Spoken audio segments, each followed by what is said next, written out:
Hello, everyone. So welcome to our session, Optimizing for a Fast Flow of Value with Architecture for Flow. So we are joined by Susanne Kaiser. Now, Susanne is an independent tech consultant from Hamburg, Germany, supporting organizations with building adaptive socio-technical systems using Wardley Mapping, domain-driven design, and Team Topologies.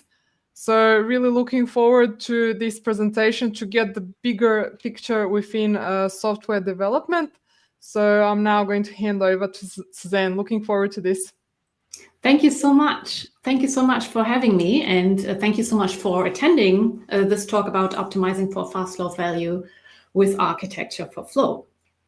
So when building systems in general, we face the challenges between building the right thing and building the thing right. So building the right thing that addresses effectiveness, for example, addresses questions such as how aligned is our solution to the business and the user needs?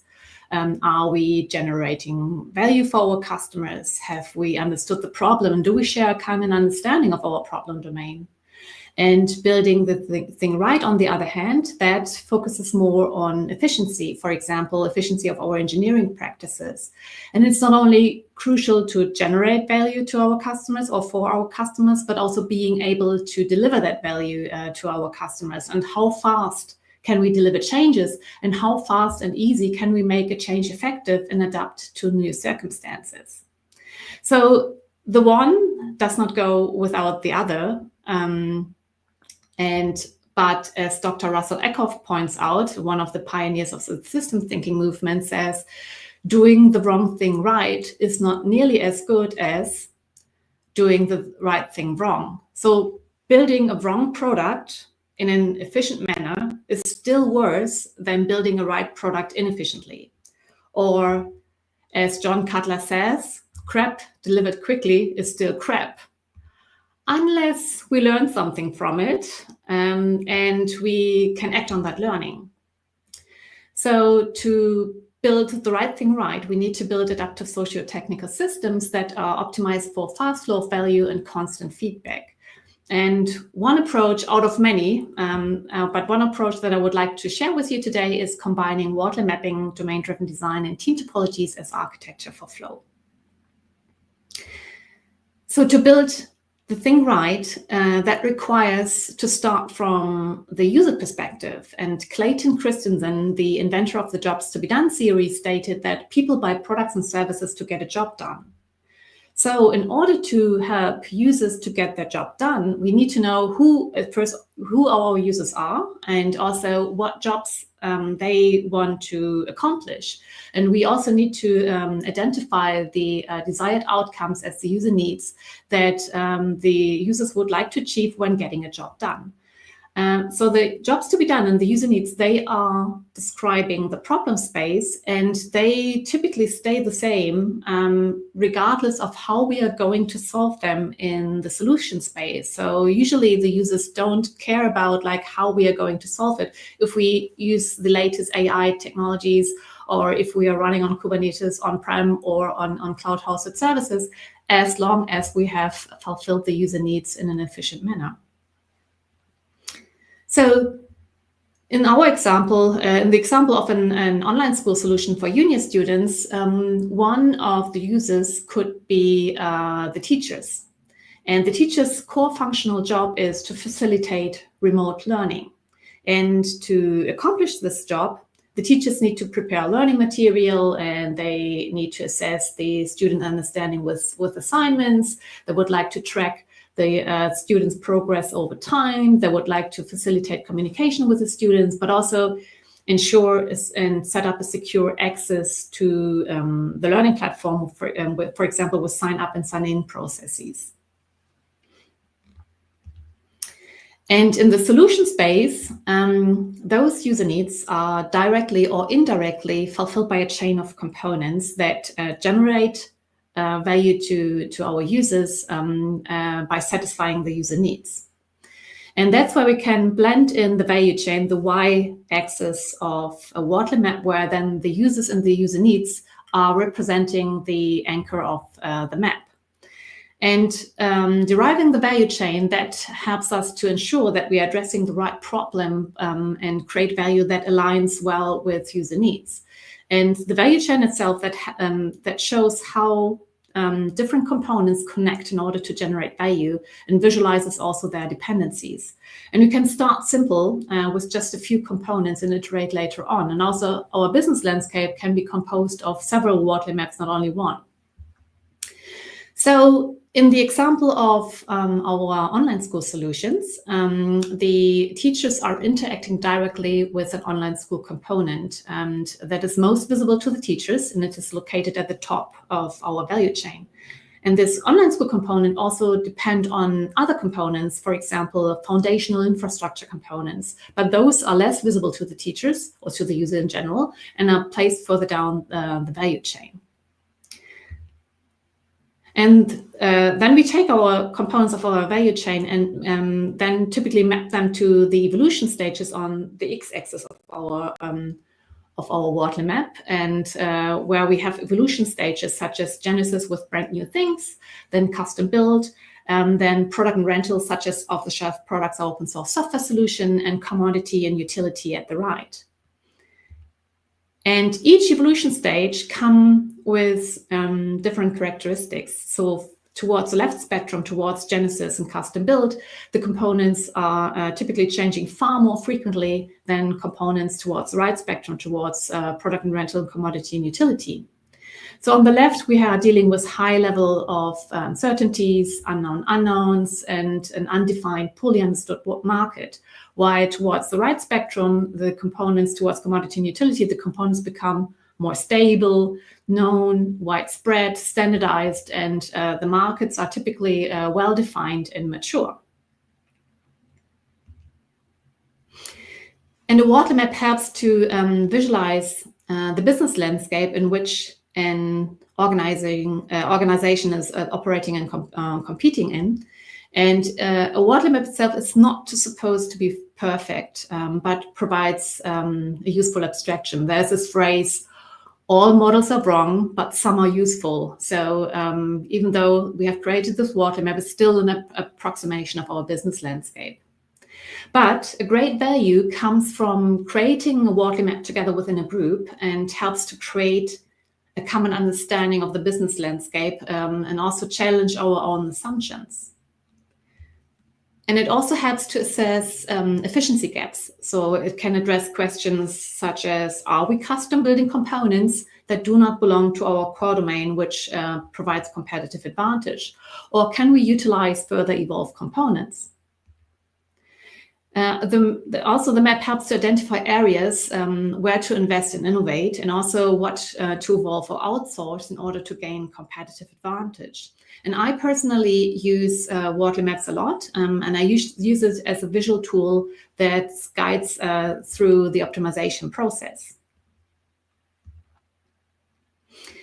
So to build the thing right, to address efficiency, we need to optimize our flow of change. And we can also use a Wardley map as a very high level entry point to assess our flow of change. And we can trace also the dependencies in our value chain and analyze how a change would propagate, would flow through our system by analyzing what components would be involved in a change, and also what corresponding teams need to communicate and coordinate in order to make that change effective. And it can also be complemented with other techniques, for example, with value stream mapping as well. So in an ideal scenario, the teams shall fully own the entire end-to-end flow of change from first idea, from ideation to then generating and also delivering then the value to the customers, and with minimal interruptions along our flow of change. And teams often know what slows down their daily work, and meeting teams where they are and interviewing them about what currently blocks the flow of work, that helps to identify potential blockers to flow, and also helps to identify what should be minimized. And not only the blockers, but also what's the elements that supports our flow of work, that works well in our flow, can be captured in order to understand what should be kept or what should be kept or preserved in our ideal future. So analyzing blockers to flow that holds us back can be done from various perspectives. So if the teams do not fully own the entire end-to-end flow from designing, developing, testing, releasing, and running their parts of the system, then they need to then they depend on other teams' activities and tasks to get their own work done, and need to repeatedly hand over work over other teams at a later or earlier stage of flow in order to get our own work completed. But handover requires a high amount of communication and coordination efforts, and also introduces interruptions in our flow, and also introduces potential wait times and delays, which affects our flow of change. And if teams are missing capabilities and need to bring in external people with specific expertise, that they do something in order to get our own work completed, that it can also affect our flow of change, particularly when the people we are depending on are not available when we need them. And every dependency requires some level of communication and coordination efforts between teams that increase the probability of waiting times and delays. And particularly when the people we depend on are not available when we need them, or when the teams we depend on, when they cannot keep up with the demands placed on them because they are overloaded, so that they then become constrained and slow down the overall system performance. So if teams have to interact with many other teams to get their own work completed, that is then potentially slowing down their flow of value and flow of change. And from a software architecture point of view, tight change coupling also impedes our flow of change, as changes in one part of the system can have unpredictable side effect on other parts of the system, which increases then the risk of breaking things, and also introducing then defects and rework, which would lead to interruption and unplanned work. And then from a software quality perspective, technical debt, such as poorly written code, lack of tests, pattern violation, code complexity, and a lot more, that can lead then to fragile code bases, which are really hard to maintain long term.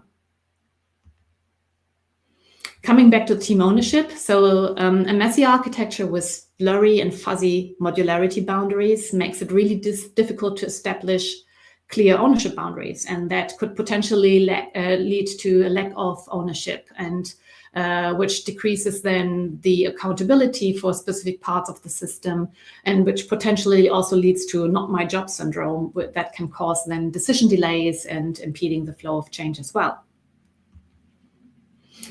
And with business logic mingled together in a messy model with no clear modularity, that could increase also the mental effort to understand piece of code, including also understanding all these dependencies in a large intertwined mingled system, and could potentially also lead to teams owning too many or too large parts of the system. And this, if teams own too many or too large parts of the system, that specifically with a high technical debt involved, their team cognitive load can exceed. And if the team cognitive load is largely exceeded, it becomes a delivery bottleneck.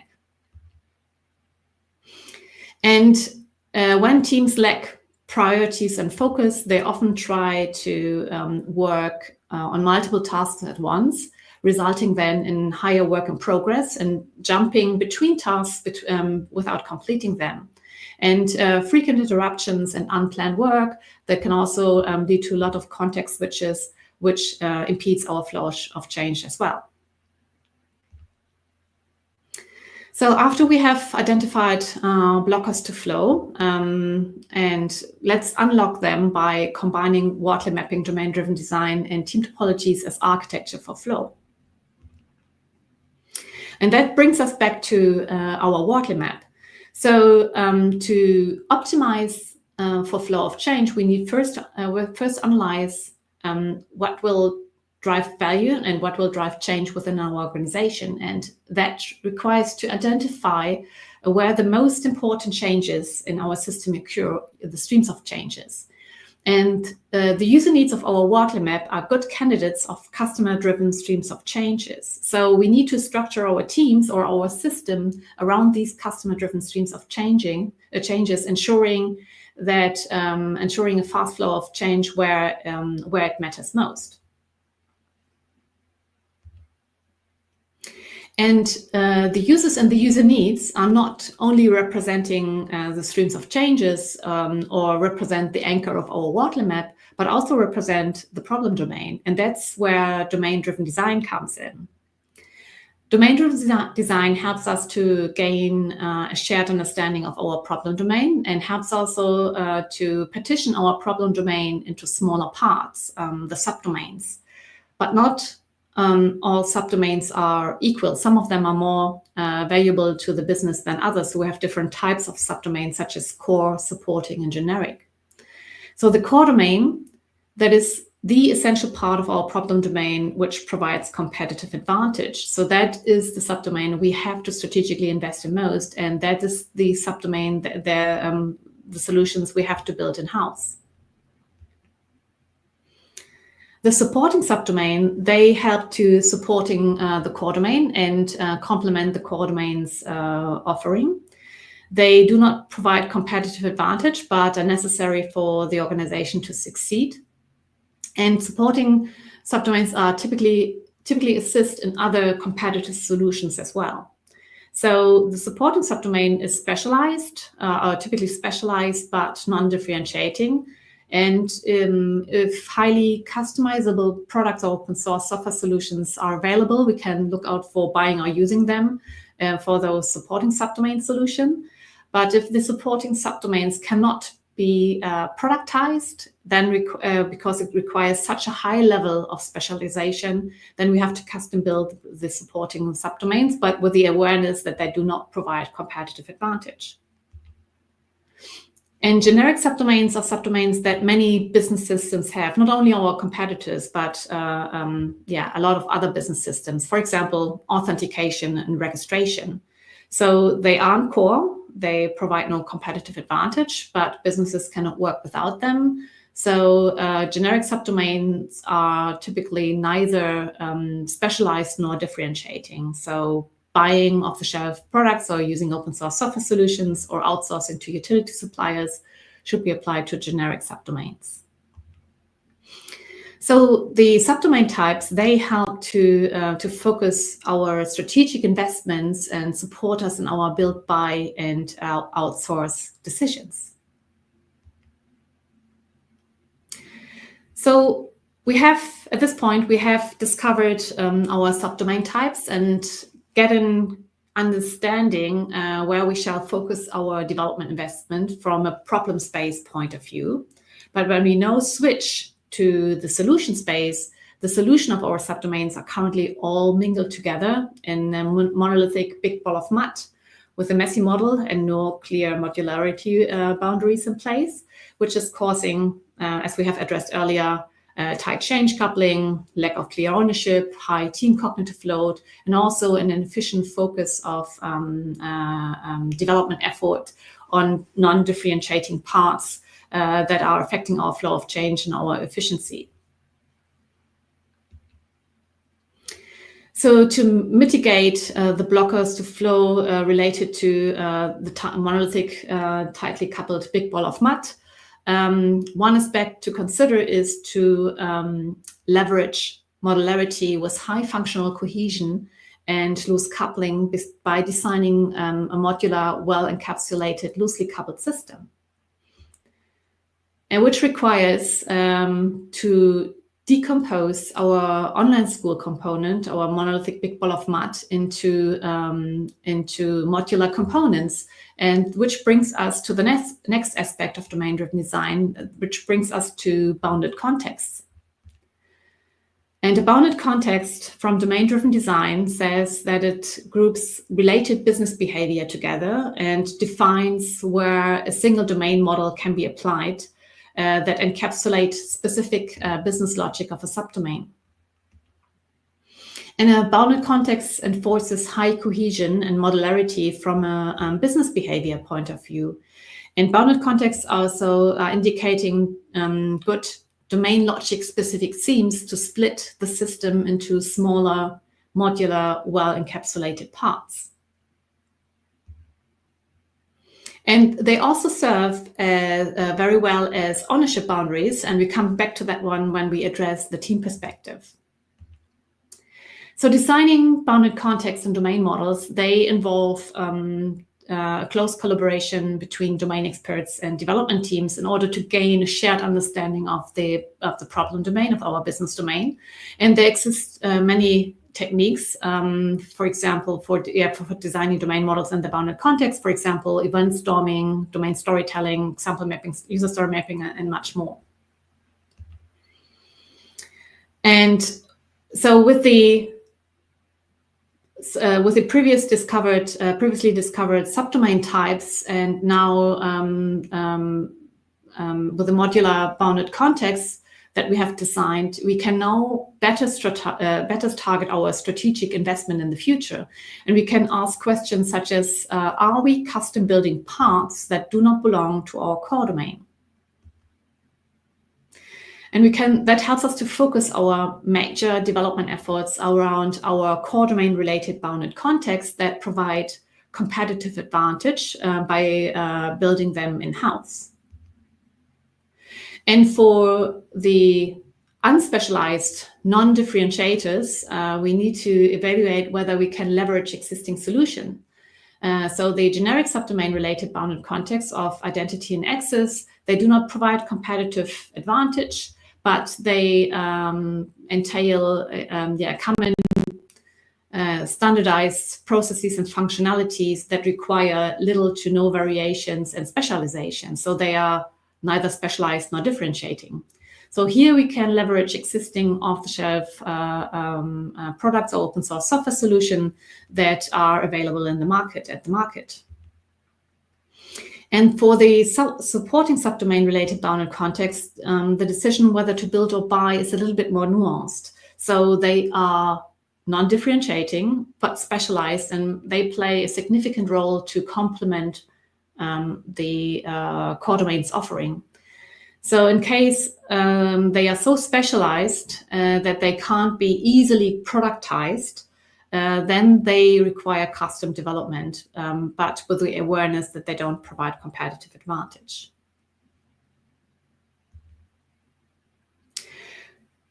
Whether we could leverage further evolved components need to be assessed for the entire value chain, not only for the bounded context. So, for example, for the infrastructure components or on-premise infrastructure components, in our example, we could decide to migrate our on-premise infrastructure components to cloud-hosted services that are available as commodities in order to, for example, close our previously identified efficiency gap.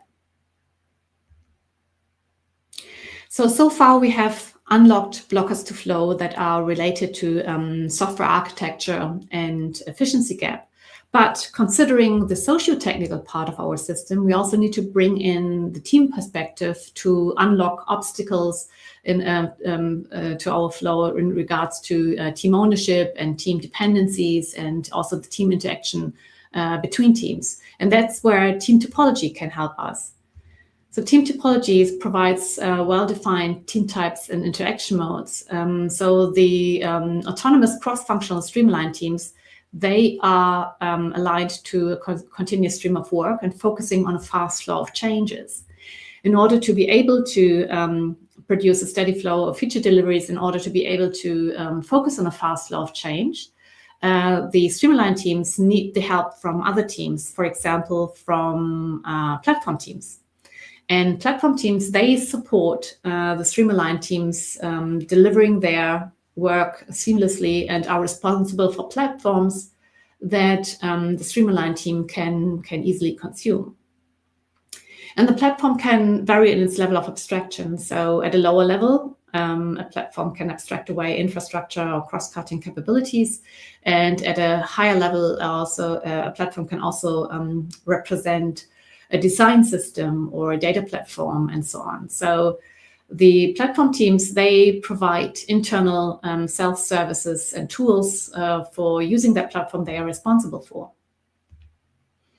Or the Streamline teams can get support from enabling team that engage as internal coaches within the organization and help to identify missing capabilities and upskill those teams with missing capabilities. Or these Streamline teams can get also support from complicated subsystem teams. That is an optional team type. That are teams that support Streamline teams on particularly complicated subsystems, which requires very specialized knowledge, which is not worth to spread this knowledge across all teams. For example, very specialized knowledge, for example, mathematical models or low latency networks, video encodings, and so on. So, and they all aim for increasing the autonomy and reducing the cognitive load of the Streamline teams. So in order to enable fast flow of change at the end. But to arrange these teams and these team types is not enough to become effective. How these teams are interacting with each other and when to change and evolve the interaction between teams is also very relevant for high effectiveness. So with collaboration, teams are closely working very closely together over a limited period of time and is suitable for rapid discovery and innovation, for example, when exploring new technologies together. But collaboration is meant to be short-lived.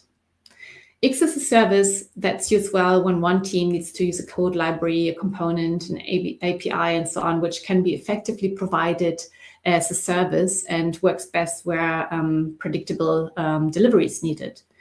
And facilitation, this interaction mode comes into play when one team would benefit from active help from another team to upskill another team. And this interaction mode is very typical for enabling teams. So coming back to our Wardley map, the next step could be finding now suitable team boundaries that are aligned to customer-facing streams of changes. And as mentioned earlier, the bounded contexts serve as well-defined ownership boundaries. And that makes then the bounded context, beside good domain logic-specific themes to split a system apart, also good candidates for team boundaries for Streamline teams.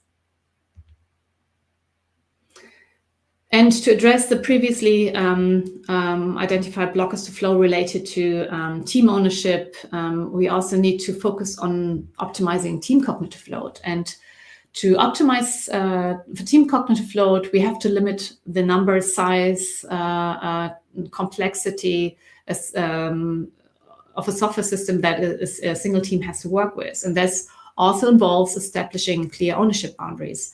And that's also where bounded contexts can help in achieving this clarity and ownership. So, but optimizing team cognitive load is not restricted to bounded contexts only, but applies to the entire value chain. So to reiterate, to be able to focus on a fast flow of change, the Streamline teams, they rely on other teams supporting them in seamlessly delivering their work. For example, from platform teams that provide platforms that the Streamline teams can easily consume to reduce their cognitive load. And that requires to identify services that support a reliable flow of change and can be easily consumed as a platform providing self-service capabilities, reducing the team cognitive load. And in our example, the infrastructure-related components of our Wardley map that are located in commodity and utility, they are potential candidates that are suitable for forming a platform that can be effectively provided as a service by platform teams. So beside you're reducing the team cognitive load of streamlined teams, also providing self-service capability aims to make then the cross-functional streamlined teams become self-sufficient. And this helps to eliminate the blocking dependencies of handover and decreases then the corresponding high communication and coordination efforts between teams, including reducing wait times and delays.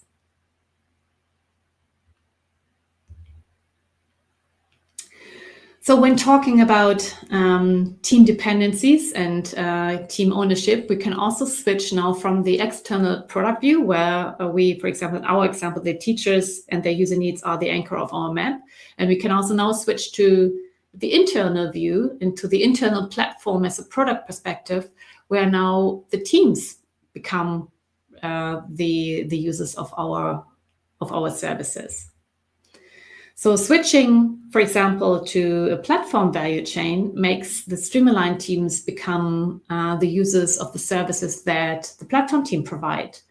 And the streamlined teams, they have the user needs of provisioning and managing infrastructure, building and testing their services of bounded contexts, releasing and deploying, operating and monitoring the services of bounded context they are responsible for. And to fulfill these user needs, the streamlined teams, to fulfill the user needs of the streamlined teams, the platform teams can provide a variety of platforms that the streamlined teams can easily consume. For example, providing an infrastructure platform that then enables the streamlined teams to provision and manage infrastructure on demand for the services they're responsible for without active interaction with the platform teams.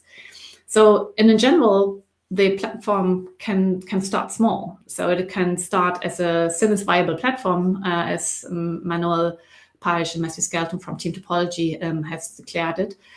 So they can start with a very small platform, for example, with just documentation. It could start with a wiki page and can later also evolve in maybe standards, best practices, also providing templates, and can evolve later into a digital platform with self-service APIs and tools.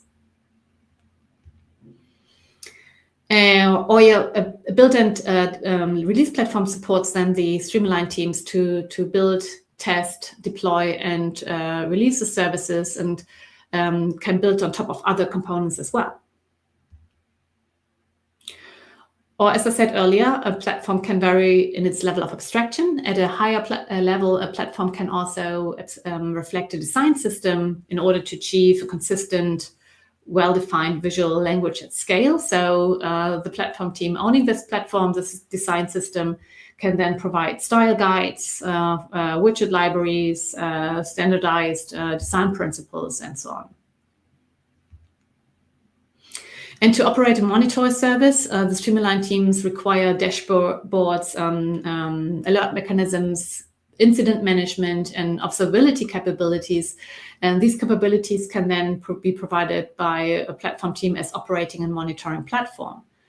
So the platform team can provide a variety of easily consumable platforms with self-service capabilities, satisfying the user needs of the streamlined team to make them self-sufficient at the end, and supporting them delivering the flow of work, which without requiring to constantly interact with the platform teams underneath.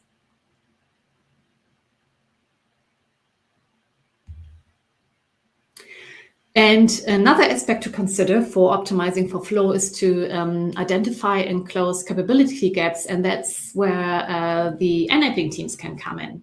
So the cross-functional streamlined teams, they need to cover a wide range of capabilities and skills, for example, software design and software architecture, application security, user experience and accessibility, testing, QA, and of course also software development. And that is a lot to cover. Where then the specialists of enabling team can be pulled in on demand, and that's upskill then the streamlined teams on missing capabilities in order to make them self-sufficient at the end. And the enabling team can also facilitate the platform teams by coaching them about how to improve for example, the developer experience of their platforms that they provide, or how to design a scalable, reliable, and secure platform, and so on. And plus, the enabling team can also coach the Streamline team and platform teams on skills that are related to product management, to effective communication or good documentation, and also maybe also improvement of practices such as team coaching and mentoring. So enabling teams, they engage or facilitate as internal coaches and help to upskill Streamline and platform teams on missing capabilities so that they become then self-sufficient, and which also unlocks then the dependency on people with a particular expertise to do something before the teams themselves can complete their own work. And also enabling teams also beautifully blend into the concept of learning organizations. So learning organization embrace continuous shared learning and experimentation. And continuous shared learning and experimentation, that is crucial to be adaptable, to be able to be able to respond to complex situation with a lot of unknowns. And continuous shared learning can be supported by enabling teams that aims to identify and bridge capability gaps of other teams and helping them learn missing skills to make them self-sufficient at the end. And continuous shared learning and experimentation is also supported by the short-lived collaboration between teams in order to explore and discover uncharted domains together, or can be supported by close collaboration between domain experts and development teams in order to create a shared understanding of the business domain as an essential part of domain-driven design in order to align then the software design to the business needs and to the business strategy. In addition, this can also be complemented with other team learning methods beyond domain-driven design and beyond team topologies. For example, establishing community of practices that fosters to exchange knowledge and develop expertise on a regular basis with loosely formed group.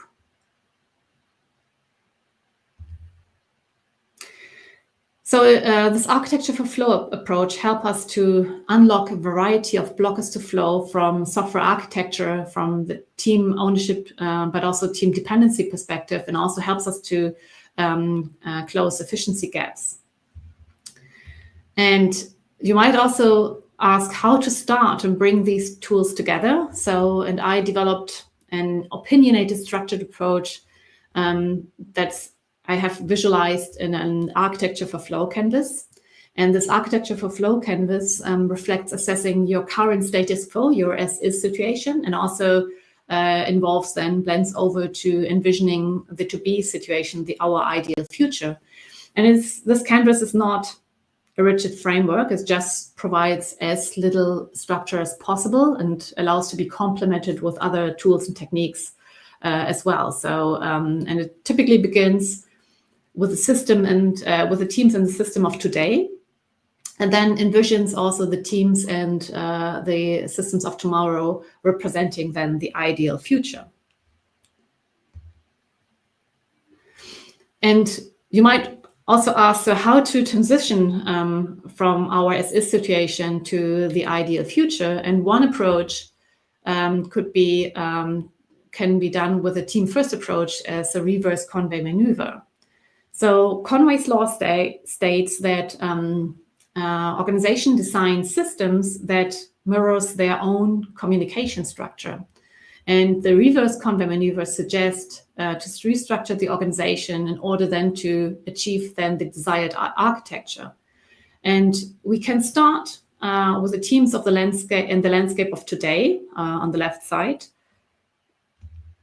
and then also apply the reverse Conway maneuver through incrementally, dynamically reteaming our current teams into our envisioned future teams in small steps. So we can start with one platform team in our scenario, and form other teams then afterwards. But it's not enough to just reorganize the teams and then hope and cross fingers something useful comes out of it. We have to have at least a North Star, a clear vision of our ideal future that we want to achieve, and that we also have to actively adjust our current system. For example, in this case, with incremental replatforming our on-premise infrastructure components with cloud-hosted services, and also refactoring our monolithic big ball of mud into our previously designed bounded context, and also change and evolve the teams, form our new teams, and change and evolve the team interaction between teams to support then this transition. And changing the teams in the system in small steps also allows to gather early and constant feedback, so that we are then able to refine and to readjust and course correct our envisioned ideal future we started with. So that we are in the end able to resolve our blockers to flow, applying then the reverse convoy maneuver with dynamic reteaming and an evolution of team topologies interaction modes along a cloud migration journey in our example. It could be a different journey in different organizations, of course. So coming to the end, combining Wardley Mapping, domain-driven design, and team topologies helps to generate sustainable value that is aligned to user needs. It helps to unlock blockers to flow. It helps to focus our development investments on our differentiators, providing competitive advantage. It helps us to identify and close potential efficiency gaps. It helps us to align our teams and evolve their interactions to the system we build and the strategy we plan. It helps us to establish also a learning organization that embraces shared learning and exploration, helping us to respond to complex situations with a lot of unknowns.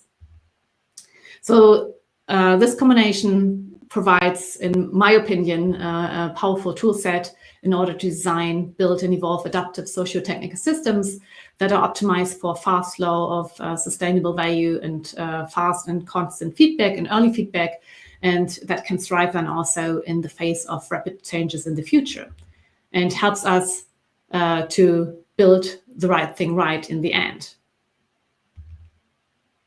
So just looking ahead, so we are now in a position where we are able not only to respond to changes introduced by others, but also helps us to lead future changes introduced by us. So now we can do strategic actions in terms of like, we are now in a position to impact the landscape to our benefit by applying strategic actions that others now have to respond to. For example, when we create additional differentiating values in order to increase our competitive advantage, or being the first mover to commoditize components that, for example, others can innovate on, and we can identify usage patterns, sensing engines to drive future components for industrialization. Or we can also build cooperation alliances depending on our own context in order to accelerate evolution of components and grow our own ecosystem. So now we are in the driving seat of change.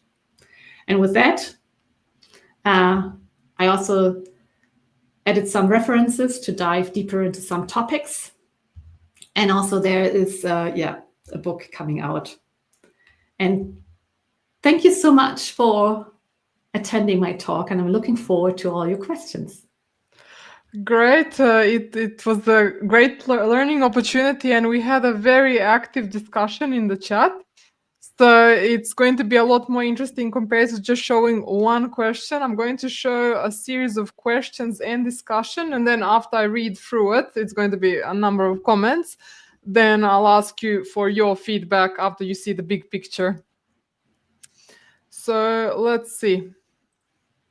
The first question that started this discussion was, what do you think about the recent platform teams considered harmful change in mainstream opinion?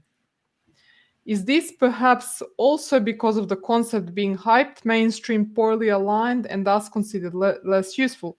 Or is anyone aware of valid critiques of the value of platform teams' usage? And then there was some discussion. When platform team means cloud infrastructure as a separate team, then yes, I agree this can be problematic. When it means a team focusing on all product agnostic functionality as opposed to product teams, then I believe it can be a great idea, as those aspects end up neglected. Doesn't removing external team dependencies result in extra cognitive load for the teams to be responsible of everything? Now we have to worry about finances because of moving to the cloud. And then we're getting closer to the end. We introduced DevOps to tear down the wall between DevOps and Ops so that devs could participate and have responsibility for the product all the way to prod. To me, it seems that platform teams tend to take all DevOps responsibility and renaming all their people to DevOps engineers, effectively rebuilding the wall. Self-service is key here. My understanding is that each product team still own their DevOps work. The platform team owns functionality that is usable for many products team. This may include DevOps, but only for the shared functionality itself.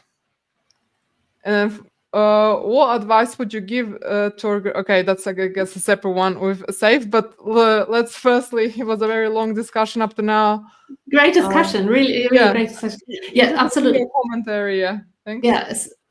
So I guess, first of all, so platform teams, so usually when streamline teams would like to develop their services, they definitely need to be able to deliver their services to the cloud or to what infrastructure, but they don't want to set up, each of the team don't want to set up the infrastructure stack again, so that each team needs to consider the responsibility how to to maintain the entire infrastructure underneath. And of course, platform teams can be a harm if they build something that is not fulfilling the user needs of the streamline teams. First of all, a platform team shall also have a product mindset in place, so it should be aligned to the user needs of streamline teams. And so if they build something that is not adopted and not beneficial for the streamline teams, then it's a waste of time and energy and focus. So platform teams have to be to work closely, maybe at the beginning or during. They also have to incorporate feedback from their users to see whether they can support the streamline teams. And streamline teams might have different requirements. So for example, I would love to have a platform that I can just maybe, I don't know, wherever we are going to host our services, our bounded context, I would love to have an infrastructure where I have built-in security. Maybe I am a company with high level of compliance involved. I don't want to go to have this on my cognitive load. I would like to have templates with built-in security to ensure that I am aligned with the compliance level of our organization. And it's so maybe other teams need a lower level of abstraction, and platform teams have to be aware that their platform is optional and it should be beneficial for the streamline teams to consume, to use the platform. It should take away additional load, cognitive load from the streamline's shoulder. And of course, they become self-sufficient, that they can deliver their services. So they still own it from designing, building, testing, and also deploying it onto prod. So they are not handing it over to the platform teams that they operate it and deploy it. Instead, the streamline teams become self-sufficient, and these platform teams supposed to provide self-service capabilities so that they can do it on their own without constantly asking the platform teams to do it. On the other hand, the platform itself needs to be aligned. It has to be product thinking involved as well, that they fulfill the problems, the user needs of the streamline teams. And if it's not fulfilled, so that's the reason why I love to start with Wardley Maps, because it starts with the anchor of user and user needs, and not only for our external customers, but also internal customers, our teams, and our internal customers are then from the platform team perspective, then the stream-aligned teams. And I typically start with the user needs of the stream-aligned teams and to drive them capabilities that can form a platform so that other teams, they can serve other teams as well. And maybe the platform itself can have different levels of abstraction. Maybe stream-aligned teams with a high level of cloud expertise don't need a high level of abstraction. They might need a lower level of abstraction, and that could be considered when forming this platform. And maybe it's multiple kind of like layered platform involved. Mm-hmm. I'm not sure if I have. Right. There were a lot of questions. I'm not sure if I have answered everything of them. This is very insightful. I think you gave us a big picture answer, and we also have one additional question which relates to SAFe. So what advice would you give to organizations who have gone through agile transformations, hoping that, for example, SAFe will solve all problems? Well, yeah, so the thing is that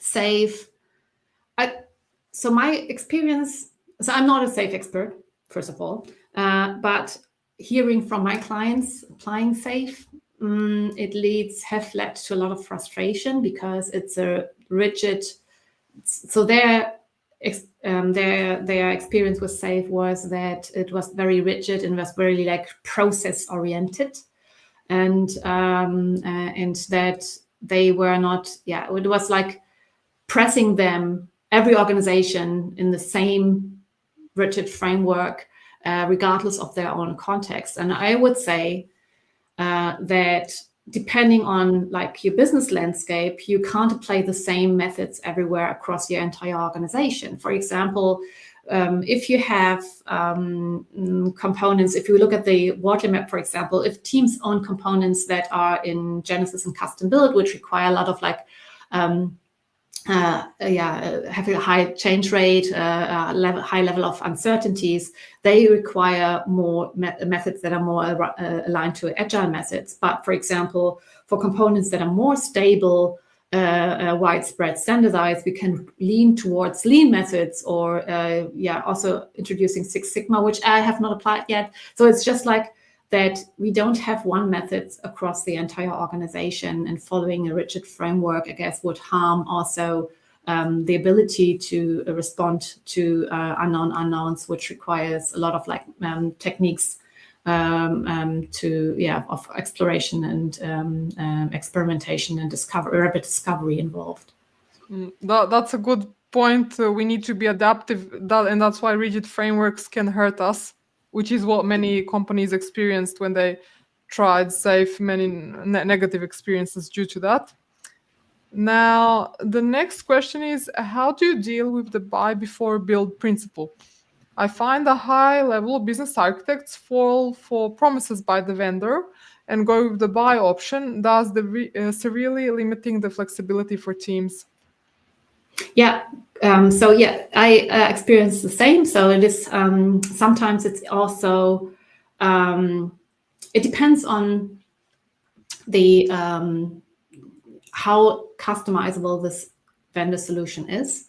So if I have to highly customize it and I can't keep the core offering from the vendor, then it might be an indication that our current bounded context or a subdomain that we would like to build a solution for is highly specialized, that can't really be productized.